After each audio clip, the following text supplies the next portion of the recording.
Hi, I'm Dr. Liz Gloyn. I'm a senior lecturer in classics at Royal Holloway, University of London. And this is a short series of lectures looking at the Seneca part of the love and relationships option for the A-level in classical civilization. I've written a book about Seneca and his views about relationships in the family more broadly. And I've also got a series of blog posts which are focusing on the love and relationships Seneca part. You'll find links to those underneath this video. So I'm going to start by thinking a little bit about Seneca and Stoicism. So who was Seneca? Good question. He was born about 4 BC and he died in AD 65. He was politically active under Caligula and Claudius, and obviously then was majorly active under Nero. He was sent into exile on charges of adultery with one of Caligula's sisters, and that was because he got onto the wrong side of Messalina, Claudius's then wife. He was recalled after Messalina's fall because of the influence of Claudius's next wife, and she recalled him specifically to be tutor to Nero, who would of course later become emperor. And he became Nero's political advisor when Nero was emperor, sort of very much an ad hoc developing kind of thing. You know, there was no fixed way for this happened. His tutor just ended up becoming his advisor later in life. So as well as all the political stuff, Seneca also wrote in an astonishing range of genres. He wrote in philosophy, he wrote tragic plays, he wrote a satirical poem called The Pumpkinification, which is all about Claudius being made into a god and everyone not being quite very sure this was a good idea. He's also one of the best sources for Roman Stoicism that we have. His philosophical works include an extensive range of treatises on specific topics, as well as the moral letters, which are sort of a series of letters written to an addressee called Lucilius. They're one-sided, we only have Seneca's side of the correspondence. They were written towards the end of his life and they're very much sort of a philosophical how-to guide, if you will, something like that. So what's he's really interested in is a sort of a whole range of issues about living your life well. How should you live a good life? So how should you deal with anger? How should you spend your time? What should you do with your leisure?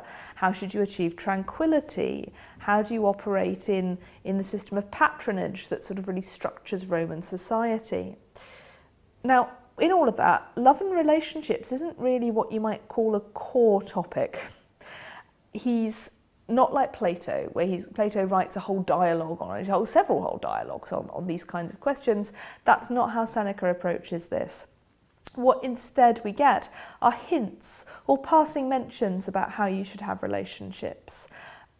So we have to sort of unpick this quite a bit. That's one of the reasons for that is because you're looking at Stoicism as a whole world view, a whole world covering philosophy. It's not just about one thing or another thing, it's about a whole system that's meant to integrate everything, and family and love and relationships is definitely part of that, but it isn't central in the same way that some other issues are thought to be. So we do have evidence of one treatise called the On Marriage that's only preserved in fragments because of quotations in a different work by St. Jerome. So the Stoics do think about this stuff. They do have questions about these things, but unfortunately it's only the fragments that survive, particularly from Seneca.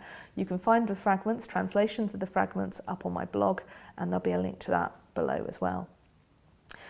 So we have sort of Stoicism is this big interlocking system of thought, and that means that there are a couple of really key principles we ought to just get our heads around before we start thinking about the detail. So I'm going to just talk about some of those big key ideas to bear in mind when we're thinking about love and relationships for Seneca as a Stoic.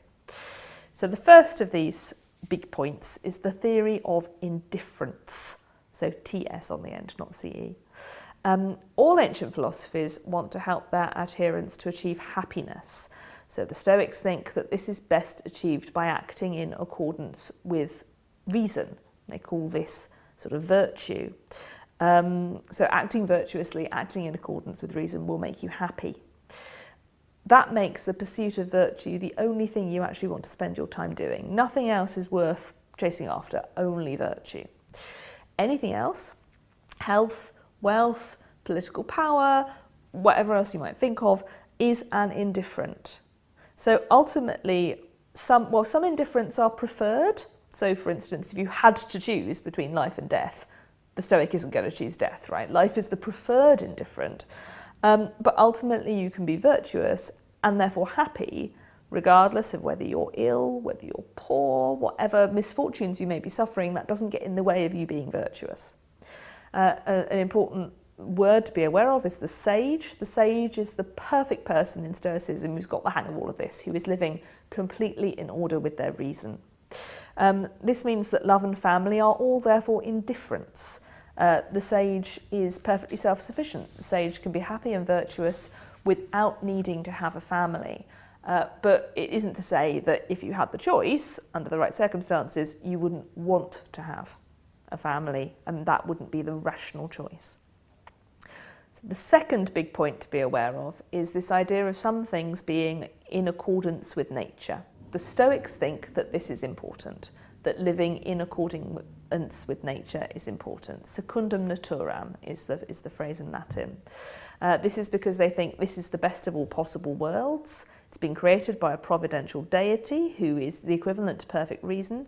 So nature, therefore, is closely aligned to virtue. So we can tell what is virtuous by seeing what nature tells us. That gives us lessons about virtue and being rational.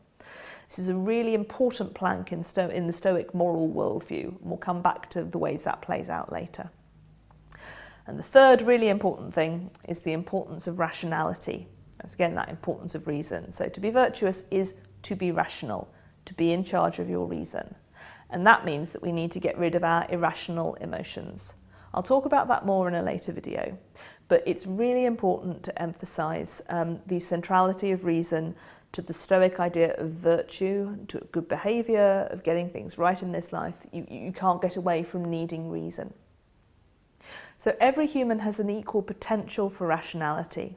There's no belief, for instance, that women are superior to men, or that people of free status are superior to enslaved status, which you find, for instance, Aristotle's very big on that kind of hierarchy. The Stoics have no time for it. All humans have the same spark of the divine that gives us the rational within.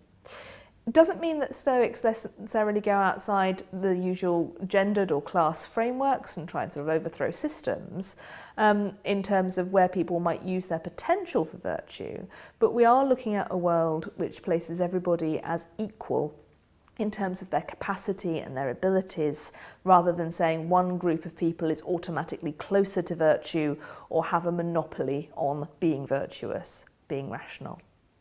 So all of these ideas are really important for creating a framework within which Seneca is thinking about love and relationships and what influences the things he does say about those topics.